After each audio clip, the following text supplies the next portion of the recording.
Hello friend, কেমন আছেন? আশা করি সবাই ভালো আছেন। তো আজকে না কয়েকটা জিনিস কিনেছি, সংসারের জিনিস। তো ভাবলাম একটু শেয়ার করি। প্রায় ১ বছর হয়ে গেছে এরকম ধরনের ভিডিও আমি আপনাদের সাথে শেয়ার করিনি। কাঁচের এই কাপটা আমার খুব ভালো লেগেছে, যার জন্য কিনেছি। একটা ফ্যান ঝরানো গামলা বাটি কিনেছি। গামলা বাটি না ডেচকি বলে, যাই হোক। আর দুটো বাটি কিনেছি, এরকম অ্যালুমিনিয়ামের ২-৩টে বাটি বাতিল করে দিয়েছি, যার জন্য কিনতে হয়েছে। আর দুটো বালিশের খোল কিনেছি এবং তুলোও ভরা হয়ে গেছে। আর কসবাই কিনেছি, আর হচ্ছে এই একটা খোল কিনেছি। যাই হোক, মাঝে মধ্যেই টুকটাক জিনিস, প্রয়োজনীয় জিনিস কেনা হয়, যেগুলো শেয়ার করা হয় না বা করতে চাই না।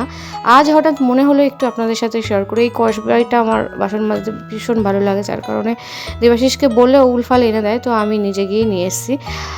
আজকে শপিংটা পুরো একলাই করেছি। আর এই যে ভেজিটেবল চপ করেছিলাম সকাল, সরি আগের দিন।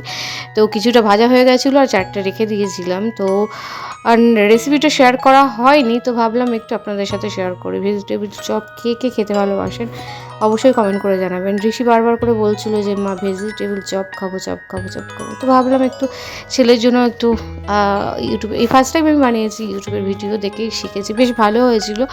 তো ঋষিকেও দিয়েছিলাম, ঋষির বাবাকেও দিয়েছিলাম। আমি আর সেদিনকে খাইনি, আমার জন্য 4 পিস রেখে দিয়েছিলাম।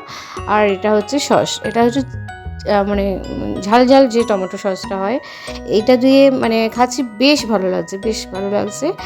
আর এইটা একদম লো টু মিডিয়াম ফ্লেমে ভেজেছি, তো ভেতরটাও খুব মচমচে হয়েছে, বাইরেটাও মচমচে হয়েছে। টাটা, সময় পেলে একদিন রেসিপিটাও শেয়ার করব।